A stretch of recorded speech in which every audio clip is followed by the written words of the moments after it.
I love sleeping, and I used to hate it. I used to be so scared of it because it was such a struggle. And that's one of my favorite things. I can't wait for like 9:30. Okay, in bed. Welcome back, everyone, to the Integrative Women's Health Podcast. I'm your host, Dr. Jessica Drummond, and I'm so excited to introduce you to Chantal Traub. She has been with us for probably almost a decade at the Integrative Women's Health Institute. She has evolved her practice from working as a hands-on doula to doing still a little bit of that because it's really hard to give up watching new babies be born, which is awesome, and being a big part of that. But also, she's now much more of a birth and perimenopause coach and menopause coach because she's been a doula for so long that many of her clients now are in perimenopause and menopause. And I wanted to invite her here today to talk about the journey and our perspective here at IWHI that really women need this deep depth of integrative support through the entire lifespan. And perimenopause and menopause is it's as exciting of an opportunity as when women transition into motherhood.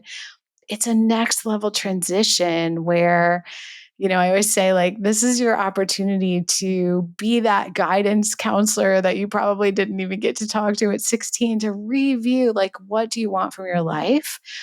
But it's hard to do that when you're exhausted and hot flashy and struggling with metabolic issues and chronic pain and fatigue. So welcome, Chantal, and share with us the story of how your practice has evolved in the last 5 years or so. Yeah, so I was just actually thinking back when you said a decade. I think we met, was it 2018 we started in 2018 or 2019. So yes, almost. Yeah, that's what's been so great is that I have, transitioned my practice, because in those days it was just still the idea I'd been wanting to, but it hadn't actually moved over to be supporting women in the perimenopause, menopause transition, but specifically more in a form of telehealth, not so much as in person. And I think, going through the pandemic together, that kind of like helped make that pivot. But yeah, so I moved from being an active full-time on-call doula, which I have been for 24 years. So yes, it is very hard to give up. And at this stage, I just take repeat clients, or if there's just someone I just absolutely can't say no to, but so much less than, in years before. It's like a sprinkle.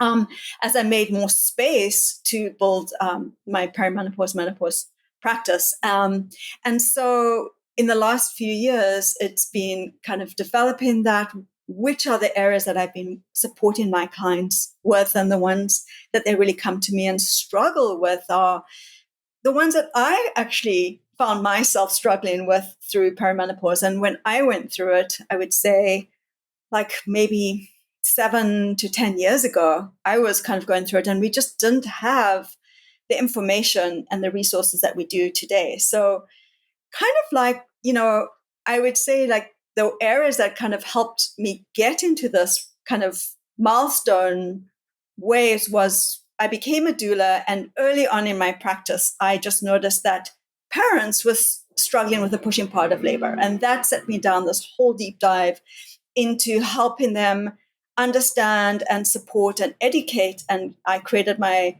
signature course, the Pushing Power workshop, where I help parents prepare their pelvic floor and how to push effectively and safely ahead of time. And it was through that and teaching, which actually, and I'll link to that in a moment, it was through teaching those classes. It started off small classes and then went on to like bigger platforms, which kind of sowed some seeds of going out there and speaking more, because by the time I was like in perimenopause, those invitations to speak at bigger and bigger events kind of tapped some of the things that I was going through. So for my perimenopause journey, I had always been someone who struggled with sleep, and then going through perimenopause, and then, going through COVID, like in 2020, it kind of really took it to like a pinnacle where I was like, okay, if I don't turn this around, I'm I'm going to get dementia like my dad, Yeah. which is also put me like really interested in brain health. So I would have some anxiety. So I was struggling with insomnia. I was struggling with some anxiety. And I remember early on in my journey, I had gone to my GYN and was saying, I'm having these panic attacks. I'm having so much anxiety. It's like really unusual. Like there were times where I wouldn't want to leave the house, but I would have to make myself go and shop for clients. And I thought, this is so strange. This is so like weird. Why is this happening to me? And all that she wanted to do was give me antidepressants. And I remember saying, but I'm not depressed. I know I'm not depressed, but I have anxiety. And I thought for no reason. So that helped me kind of start going down that road a little bit more to understand that better. And then learning how to overcome those myself, like I would say in the last 7 to 10 years, is when we were going through, I think I met Dr. Stephen Porges in early 2019, or also similar, kind of the end of 2018. And when I heard him speak about the nervous system, I was like, oh my gosh, this is what my clients are missing for birth. And so I started incorporating into my birthing clients, because how can we learn to add regulation, a regulated nervous system in difficult, hard situations? So like that was like trying to help my clients learn that. And then when I got COVID, it was the way that I got long COVID, as many women do in perimenopause. And some of my struggles were brain fog, the sleep, and the anxiety. And it was through that diving, I think we're going through it at a similar time. So showing up for, the IWHI sessions was just so incredibly helpful, because I feel like we were all just like in the dark trying to figure this out at that time.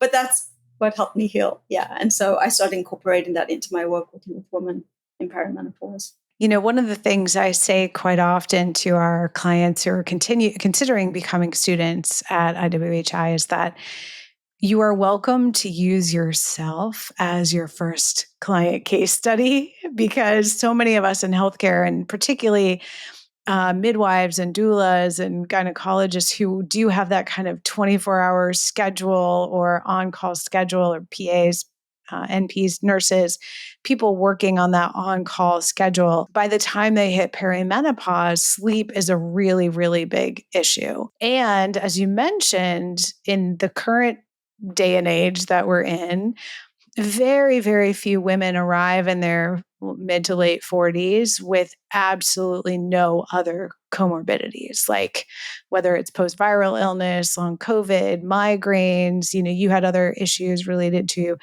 brain health and visual health. And this is not unusual. And so I think that you're such a good example of really stepping into the program and then applying everything to yourself.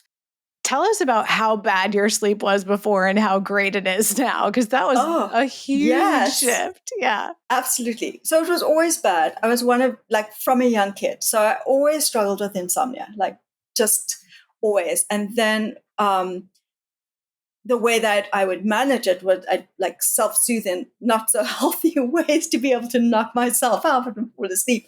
And then after I had kids, I'd be so tired, I would be able to fall asleep, but then I would wake up. And so that was kind of the norm for me. And then when like 7 years ago or 8 years ago, when my father first got diagnosed with Alzheimer's, I was already thinking to myself, if I don't treat my insomnia, my sleep issues like a cancer, this is where I'm going. And that really opened up my interest and my passion for brain health. And part of the journey was also taking Lisa Mosconi's Brain Initiative program here in New York City. I kind of offered my brain for science because I wanted to understand if I'd done any damage. But when I got COVID, and so it's interesting how COVID hits one's vulnerable points. So my symptoms were mainly brain fog and that COVID insomnia. So at that point, it was like 4 hours of sleep. So really struggling. And that was kind of the point where I was like, okay, I'm going to take care of it. And that's when I really transitioned my practice, because I couldn't be up all night just perpetuating the situation. I was going to like take the bull by the horns and like take care of my sleep. Um, and it took a while to figure out like understanding what it was, and it was really through a nervous system approach when I began to realize that not only was I hypervigilant, like from past adverse history, but on top of it, the job that I chose as a doula I kept me hypervigilant. Just being on call, I'd be ready to jump into my shoes like a fireman, really, like waiting for that bell and out the door. So just living, in that kind of layers, I couldn't really go deep into sleep. And so by addressing finally my nervous system, which also helped me heal my long COVID, it really helped me heal my sleep. Yeah. And so I will say that I can sleep anywhere from 7 to 10 hours on a regular basis. I love sleeping, and I used to hate it. I used to be so scared of it because it was such a struggle. That's one of my favorite things. I can't wait for like 9:30. Okay, in bed. I love that. And, you really took advantage. I think one of the things is that the people who get the most out of our courses really participate in applying, showing up for the calls, tweaking things, because you're right. This wasn't new. It wasn't just because of perimenopause. It was because of childhood challenges. It was because of the profession you chose. And so many healthcare professionals are in a time shifted or on call profession. And then not even if you're not in a profession like that, many women by the time they're in their 40s, they have little kids, they have to travel internationally, they have jet lag, they're in a bigger, higher status kind of job, which requires global travel, being able to get up in the morning and speak to 100 people. And then, oh, wait, first you have to get your kid off to school. So there's all of that going on. No, absolutely. Yeah. No, another thing that I kept thinking about was I was so looking forward to being able to sleep. And then when my kids, because I had my kids later in life too. So that also adds to my story. So by the time they were finally sleeping through the night, then I wasn't. I was waking up in the middle of the night, which thank God I don't do anymore. So it's wonderful. Well, and many of our students in our perimenopause programs actually work in fertility and postpartum because there is such an overlap now.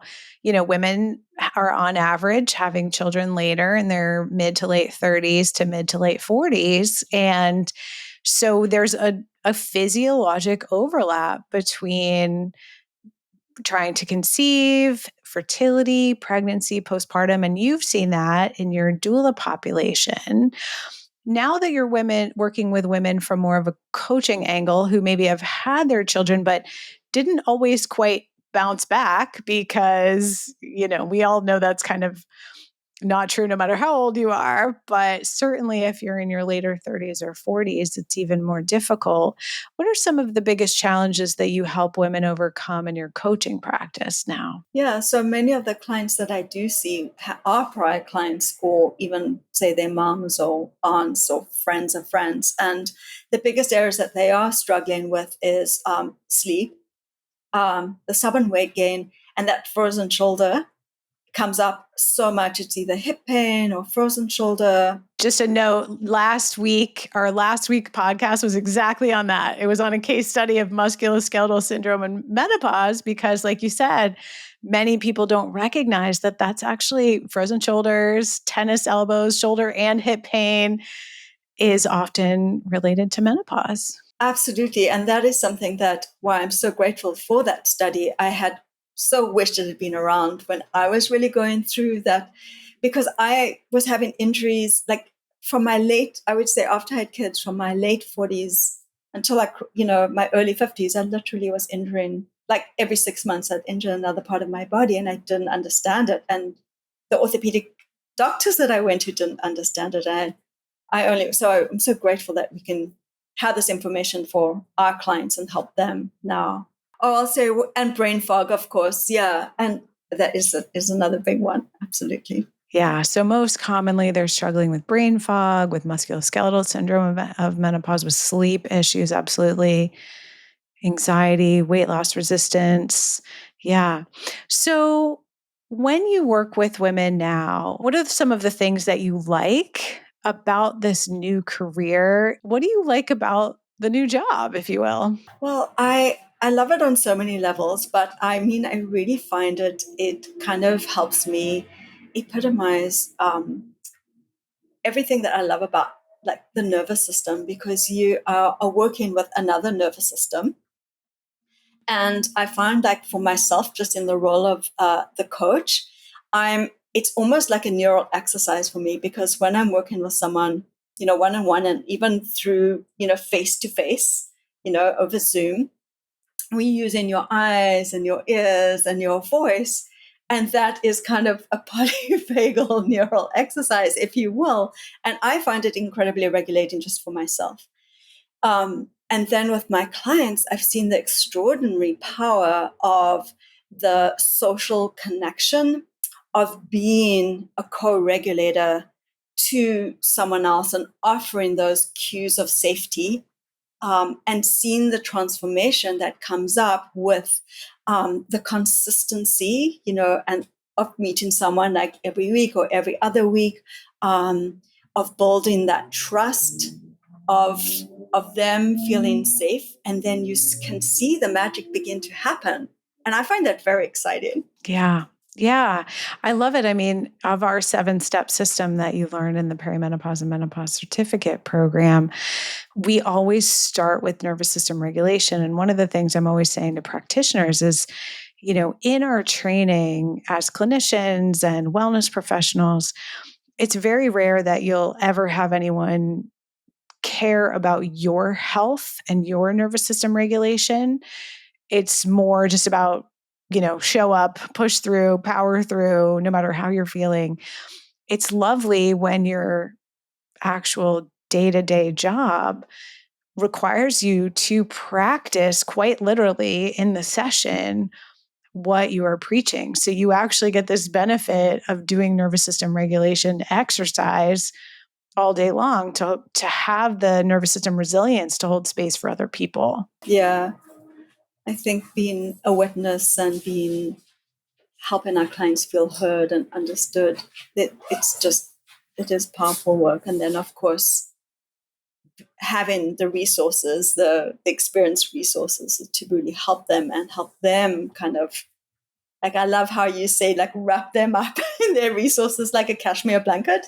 But that's exactly what I feel like I'm doing on a daily basis. And it's very rewarding, whether it's helping them find their team or helping them find, what is the one main symptom that they really want to work on. Like, first, just help them figure it out and then actually achieve that over the time that we work together.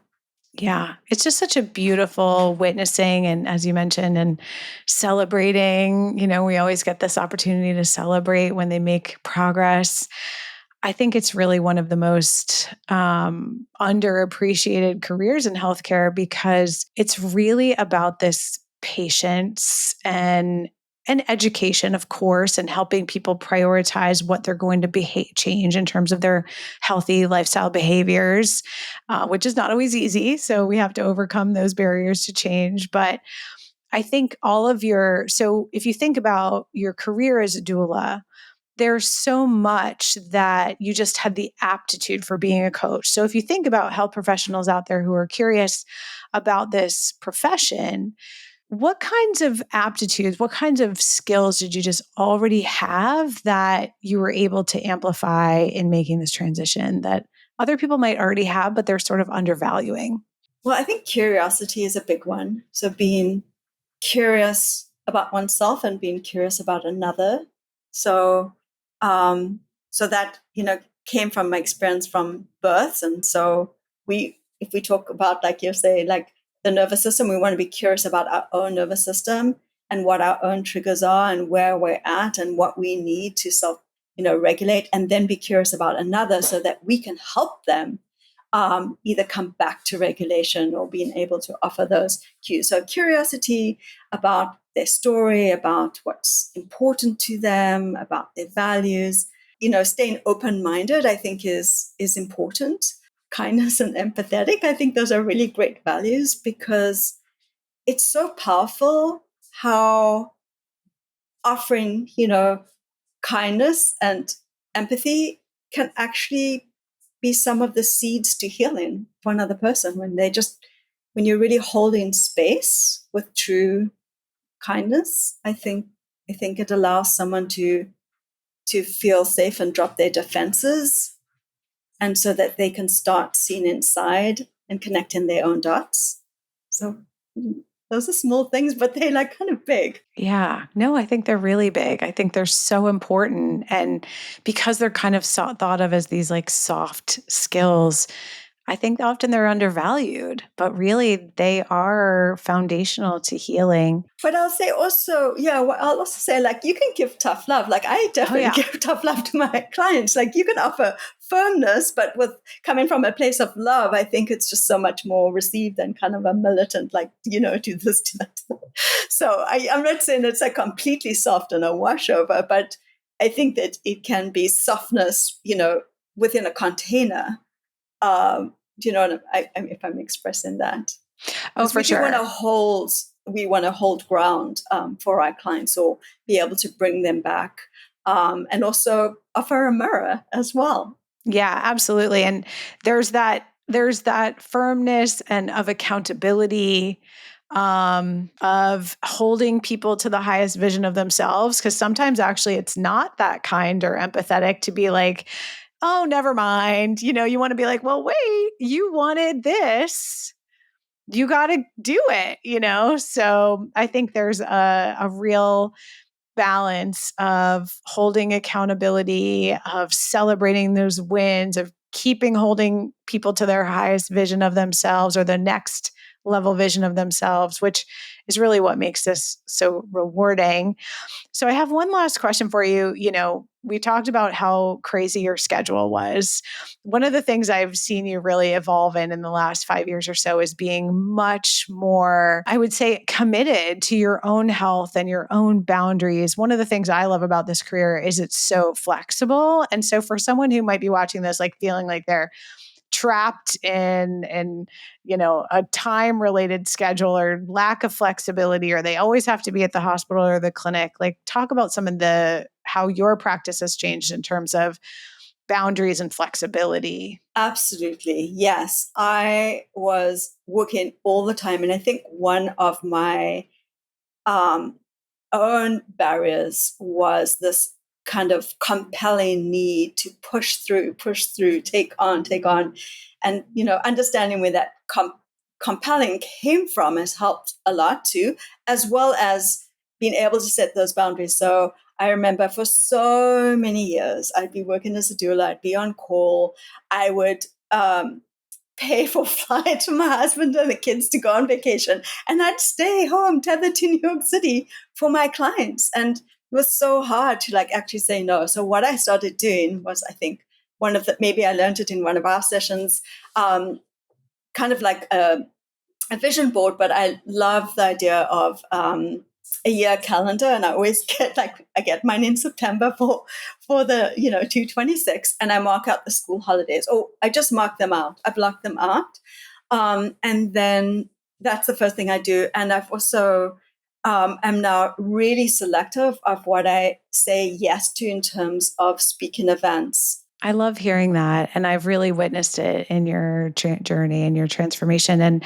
I think it's because eventually you began to realize that when you weren't saying no or didn't have these boundaries, you weren't getting that closeness with your kids. I mean, both of us have teenagers now. So, you only have so much real time with them before they're like off and running. And to have gained all that time back to actually, and I've seen you go on some really nice vacations with your family in the last 3 years or so, rather than paying for them, sending them off and not being able to go with them. I mean, that's a huge transformation in my eyes. Yeah, it's been really great. Yeah, I love traveling with them, and I really want to make the most of it because, yeah, my daughter's last year of high school. I don't know if you want to travel with me. I know.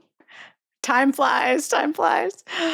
Well, thank you so much for being here, Chantal. And where can people find you if they would love to sit in your container of supportive coaching, or they want to follow your work or come to one of your speaking events? You're very prolific now, but in a way that I know is really mindful.